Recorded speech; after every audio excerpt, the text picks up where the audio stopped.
Carrie, Okay. can we talk about Gretchen? Oh, Queen Gretchen. I saw you put her picture on here. Well, did Yeah, you let's see do what it. happened yesterday? I did. I thought it was funny because I saw somebody, you know the movie. Oh, I know you know this movie, Cabin in the Woods. Of course. Of Yeah. course. You know the part where they have people do that meme? I don't know if you've seen the meme, but they do a meme of a screenshot from the film where he's pointing at the board and he's going, "Hey, who had the Oh. Gretchen being kidnapped on the board for 2020 and the president getting COVID?" uh, yeah. Maintenance always gets it right. Yeah. So, yeah, for those of you who haven't seen this, the FBI yesterday said that they charged 13 people in a plot to kidnap Governor Gretchen Whitmer. And there's some misinformation going around about what this is. At first there was indications. They said that they were part of this group, this militia group called, I think it was called Wolverine Warriors, I think, something like that. Wolverine Watchmen, that's what it was. And there were reports that Wolverine Watchmen was actually the Michigan Militia Corps Wolverines, this MMCW thing, whose website is now down. I went through and looked at all this. I went and read their handbook. It didn't seem like they would at all be the kind of group that would do this. And it turns out today, when I woke up, mainstream media was going, oops, they're not related to that militia group. Okay, so thank you for your great reporting, mainstream media. So these poor people got vilified as being like, oops, oh, they weren't. In fact, that group helped the FBI to capture them. Well, so by the way, speaking of vilifying groups that are not responsible, yeah, I saw the governor's tweet or statement about this after the fact, and guess who she targeted in her? The Proud Boys. Proud Boys. Proud Boys. Proud Boys had nothing to do with this. What are you talking about? Like, yeah, literally nothing to do with it. So, but I do think there's something worth talking about here because what's his name? Robbie. What's his name? The Reason guy. Starbuck. Robbie Starbuck snagged a bunch of videos from a couple of these guys that are accused of this, and before they got pulled down, obviously, because social media sites are pulling everything down because you're not supposed to. I don't understand why they pull things down. Like, wouldn't that be the time then people can go read for themselves and see what these people thought? But no, we're going to pull it down. So they pull all the stuff down just because they're accused of a crime. And but he pulled some stuff down. And one of the guys, I just want to talk about this for a minute. So one of the guys, Brandon Caserta, had an anarchist flag in the background in one of his videos. And in the picture, he had a "Don't Tread on Me" flag in the background. The anarchist flag was the black flag with the red anarchist logo, which does matter because that's usually not the same as the "Don't Tread on Me" group. So it's kind of unclear what his beliefs were. But you've got people on the left saying these were radical right ANCAPs. Actually, I've seen people say this is the ANCAP people trying to do this. And you see people on the right saying it's not us. He doesn't like Trump. And there's a video of him saying Trump is not your friend. He's a tyrant. Every single person that works for the government is your enemy. This is this guy's saying, right? And I didn't know that. Yeah, I wanna talk about this because I think that it's going to be, culture's going to get increasingly uncomfortable for anyone with any kind of principles. There are going to be people on your side who do things that you don't agree with. It's going to happen. They are going, like, everyone's trying to distance themselves and be like, he's not us. It's not us. It's going to be us at some point. It is going to be someone who is mostly in agreement, but has a screw loose or whatever. There's always, like, the guy who shot up the Republican baseball game was a Bernie Sanders supporter. That doesn't mean that Bernie Sanders believes all the things, but like, you can't deny that he was a Bernie Sanders supporter. You've got to be honest about this. And it may be that this guy, maybe he is an ANCAP. I don't know. I listened to his stuff. It doesn't seem like it, but maybe. I'm just going to hear some points that he made in his video. And by the way, the reason I really want to go through this is I think most people that listen to this show will listen to these points and go, they're not that crazy. These points aren't that crazy. The behavior of kidnapping a governor and plotting to do that is crazy. Like, that's a bad thing. But the points aren't crazy by many people's standards. So one point he made was, and by the way, these people are not very articulate. So it's not, it's this reminds me of, I just want to cut in. Yeah. This reminds me of like the Unabomber, for example, who had a lot of great points. If you haven't read his manifesto, you should, especially now. Right. But here's the problem. When you have some of the right points and ideas, but you allow yourself to become a person who thinks the ends justify the means, and to behave in a way that makes you a hypocrite, and to do evil things because you think your ends are just, well, you just make it that less likely that people are going to listen to your ideas. Because now you've forever tarnished, like the Unabomber has forever tarnished his good ideas with the fact that he's a murderer. Right. Right. Right. And look, the reason I'm saying this is because I don't want to be one of these people who says, well, he's not an ANCAP. I don't think he necessarily is. You can judge for yourself, but he might be. He did have a "Don't Tread on Me" flag. And like, some of the stuff he talks about does comport with things that I believe. So I think you owe it to people to have the integrity to say, like, yeah, that guy believed a lot of the same things I do. It doesn't mean I would do that thing, but so I don't want to run away from him like everyone else is doing. So he says, one point he makes is the police enforce laws, they're order followers, and that makes them the enemies, and you're not going to achieve freedom. So he's talking about freedom. You're not going to achieve freedom by continuing to support these people. Now, look, you guys all know I'm ambivalent about the police. Sometimes I think that's a good point to remember, that the police are the ones who are going to enforce laws as laws get worse. It is going to be the police, and fewer police are good, because the more tyrannical the laws become, the less good people want to be policed. That happens. So that's not a bad point. He says the Declaration of Independence is an anarchist document. I'm not sure I totally agree with that, but it was throwing off a government. Fine. He talks about the Constitution setting up a ruling class. Well, kind of do have a ruling class now, guys. That's kind of true. He does the Trump is not your friend dude thing. He's a tyrant. Look, obviously I don't believe that. He's not a tyrant. Another guy, Pete Musico, says, again, some of these, there's like a grain of truth, but not completely in some of these. He says, we are destroying everything because boomers have destroyed the family. Now, that sounds hyperbolic, but if you are concerned about the disintegration of the family and what America has become over the last several generations or decades, who's been in charge? The boomers. They're the old people who've been in charge for a while. So whatever's gone wrong, they kind of are culpable. And I don't mean individual boomers, and not only boomers, and not you. If you're a boomer, it doesn't mean you're responsible. But as a group, look, the millennials, someday we're going to look back and go, the millennials really effed up X, Y, and Z. And we're all going to be like, yep, they did. And I'm sure I'm Gen X. Someone will have nasty things to say about what Gen X did. But the boomers have been the ones in charge. Nothing. We've done nothing. Sure. The boomers have been the ones in charge for a while, and they're responsible for a lot of the stuff. So he rants about driving being a right and not a privilege. I kind of agree with that. But it's messy because you've got these things called roads, which are, quote, public property and blah, blah, blah. Like, so it gets messy. But okay. He says that boomers are robbing families.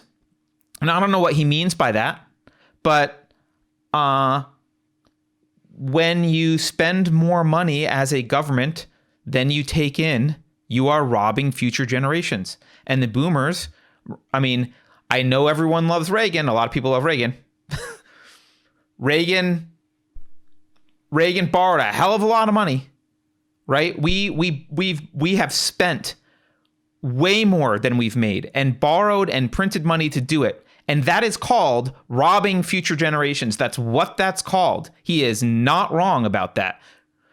And boomers have been in charge, not just boomers, not all boomers, but boomers have been in charge and they've perpetuated that system. They're the ones who've done that.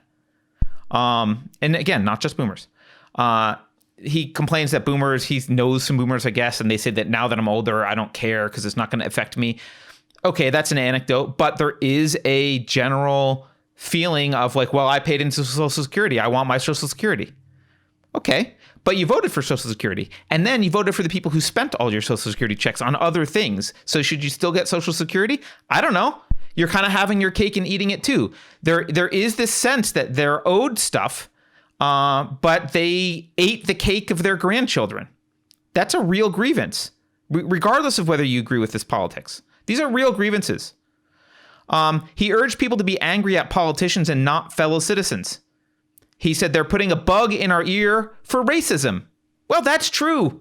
You should be angry at politicians in the government and not fellow citizens. They are putting racist bugs in your ear. They are trying to get you to fight each other. That's true. He rants about they have no right to tell you to wear a seatbelt. That's true. It's trivial and I don't care. But he says, look, it's your car. You bought it. It's only your safety. Why do they have a right to tell you to wear a seatbelt? Those are good questions. He says the government is starting to overreach. Frankly, I think that's an understatement. Like, what do you mean they're starting to overreach, dude? They've been overreaching for my entire life. And so he says we need to step up against the government, not each other. And then he rants about Fourth Amendment violations. Another totally valid thing to be upset about. Again, these people are not articulate. I do not approve of plans to kidnap governors and start civil wars. I think they also plan to execute her, right? So this is not, wow. These are not people that have, like, I would say, a good moral plan for the future, but their grievances aren't completely illegitimate. And I don't think that we should dismiss them as crazies and be like, wow, they're just some crazy anarchists. Their grievances are shared by a lot of people. And the reason I think it's important to see that is because as things become more tyrannical, more and more people that oppose tyranny, but are on the edge about where they're to draw the line for their own initiation of force in their own head, more people are going to do stuff, right? There's a quote that's misattributed to Thomas Jefferson that goes, I'm saying bad stuff. Like bad stuff. Like people are going to have these are legitimate grievances, some of them that are not being addressed, and people who are disempowered, some people who are disempowered are going to decide, just like social justice people do, that the ends justify the means, and they're going to allow themselves to become monstrous and to try to do monstrous things. So, right.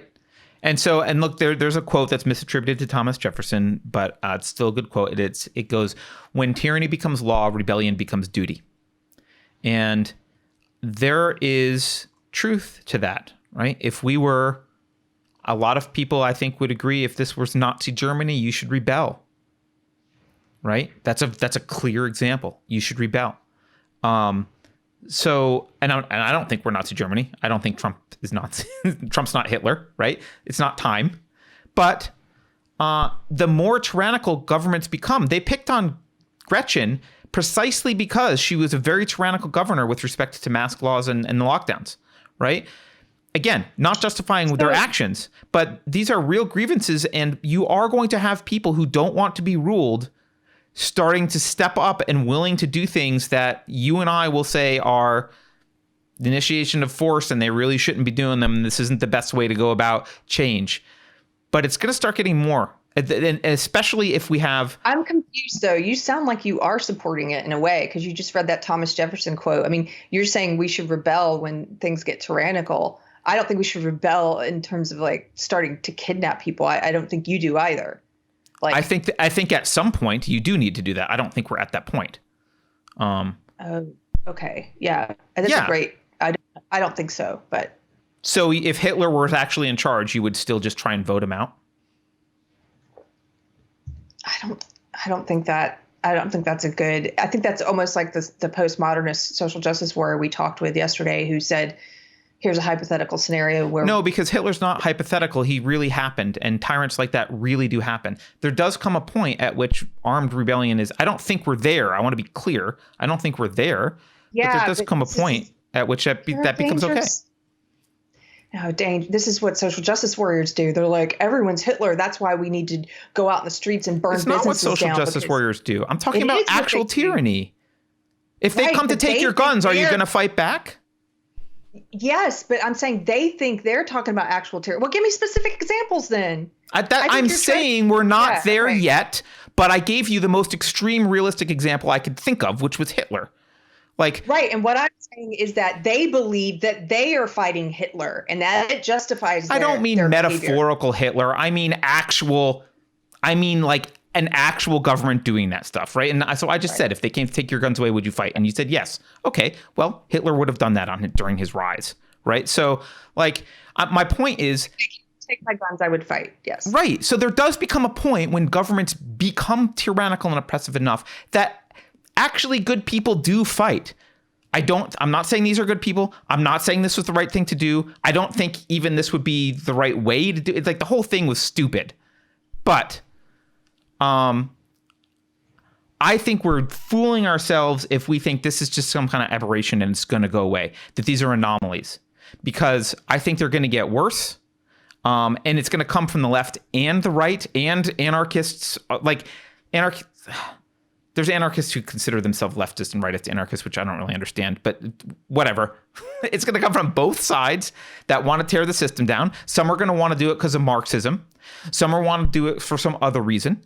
But the more they feel like the system is oppressing them, the more they're likely to do this. And the more that we destroy our economy and keep ourselves in lockdowns, the more desperate people are going to get. The more we gin up and try and create a race war where there wasn't one before, the more upset people are going to become, and the more they're likely to do this. So my point isn't to justify what these guys are doing, but my point is to warn you, this isn't going to get better unless we start rolling back through voting and legitimate means and through argument and convincing people. Unless we start rolling back this tyranny, this will get worse.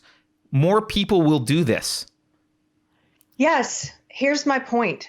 As someone in chat is saying, that there is a line. Of course there's a line. I'm not disagreeing. I'm saying we're not remotely there. And there's a danger in empowering people to feel like, I obviously agree that I obviously believe that we are on the right side of this culture war, and that's not a right or left war. It's an individualism or authoritarian war. It's not a right or left thing. And I believe we're on the individualism side. It's the right side to be on. But at the same time, that Nietzsche quote, "Be careful fighting monsters lest you become the monster you fight." It is so easy to become blind to your own ability to engage in evil when you start to believe that you are morally, righteously justified in everything and you don't question yourself. And that's all I'm saying is to be talking about where we're at right now. I just wanted to be very clear about what you thought about the kidnapping plot to anyone who's watching, who's going to try and misconstrue what you're saying, because I do not believe we're anywhere close to a point where there's a Hitler that needs to be fought and that people need to go out and start kidnapping people and becoming monstrous. That's all I'm saying. I'm not saying you were saying that. I want to be very clear about what you're not saying. I don't think that. No, I disagree. Somebody says, "I love you, Carrie, but honey, we can't wait till we're there to act." That's bullshit. That's bullshit. That's saying, well, I'm justified in going out and doing horrible things right now. I'm not a part of that. I'm not a part of encouraging people to act like monsters because we're on the side of good. The side of good doesn't need for you to become monstrous. Self-defense is one thing, but going out and starting and engaging in, I believe in the non-aggression principle for a reason. I'm sorry. I think there's some nuance here, though, and this is the gray area that is uncomfortable for people, and I want to have the gray. I just want to point out that there's a gray area here.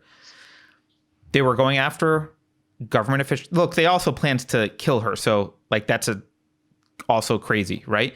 So they were attacking a government official, so they were generally aimed in a better direction than attacking random civilians. And I think their line was way too soon. It's nowhere near time to do anything like that. I agree with that. But I wouldn't wait till Hitler's in charge. For me, a big line is when they start confiscating guns. If they want to start taking firearms, yes, because that is a move that prohibits any self-defense later. So as long as you've got the ability to speak and you've got the ability to defend yourself, you can keep speaking and trying to convince minds. But I don't know. I know you say we're very, very far away. I hope you're right. I don't know how far away we are from people coming to the house to take guns. I don't know. Well, I think we're far away in terms of circumstance right now, but I don't know how far away we are in terms of time. That's all I mean. Yeah, I don't know if it's around the corner or not, but where we're at right now is not there. We could make a big leap in a short amount of time. I have no idea. But and again, I guess, look, somebody in the chat was like, oh no, they're breaking up. I don't like when mom and dad fight. We're not fighting. We're not actually fighting. I know we get passionate about our disagreements sometimes, but Carter and I love each other, so we're able to do that. It's fine. Just like when you have disagreements with your best friend or your spouse or whatever, your business partner. I just, if we talk about specific things, maybe we won't have as much of a disagreement. Like Laura said, we probably agree on more than we don't. If you give me a specific example of like saying, what about if there's a Hitler? I don't know what that means. People use that all the time now. So, but if you say, what if here's a policy thing or here's an action? What if the government comes and starts confiscating guns? Okay, yes, that is a line too far. Right. Well, but I don't think we're that far away from that is my point. Right. And Okay. I get that people are scared right now. Another one, I don't know the answer to this because I don't know where my line is for everything. I know that that's a line, the gun confiscation. I don't know where my line is for everything, but how long will they be able to keep businesses closed in the name of COVID? Is there 5 years, 10 years? How long will they do this before fighting back physically is, by the way, someone asked I'm not going to kidnap anyone. They're saying, who would you kidnap first? It was also just a dumb plan. I wouldn't be kidnapping anyone. That's not a thing. But yeah, look, I don't know where that line is. I don't know. I haven't thought about it. And my only point is what someone just said, Deranged Hermit in chat says each person has a different line. That's kind of my point. Each person has a different line. And some people like Ted Kaczynski, that line is way off on one end of the bell curve. And we all look at that and go, yeah, no, right? That's way off, right? But the more tyrannical this country becomes, the more people feel like the government's crossed that line. Their line is, there more people have lines closer to, they're getting closer and closer to more people's lines. And that's what I'm concerned about, because I do think if we don't argue our way out of this, some sort of civil unrest, I don't know, I want to call it a civil war, but something's going to collapse. Something's going to collapse here, and it's going to be pretty horrific. So that's all I wanted to say. And I didn't want to shy away from this topic because I know it's a tough topic.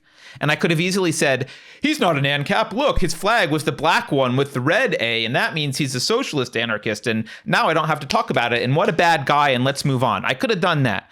But I didn't want to do that because I want to address the facts of this. He might be an ANCAP. I don't know. I don't agree with what he did. A lot of their points aren't that crazy.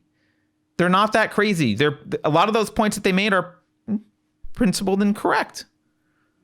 Those are decent points. Many of them, not all of them, but so I think it's worth having that conversation.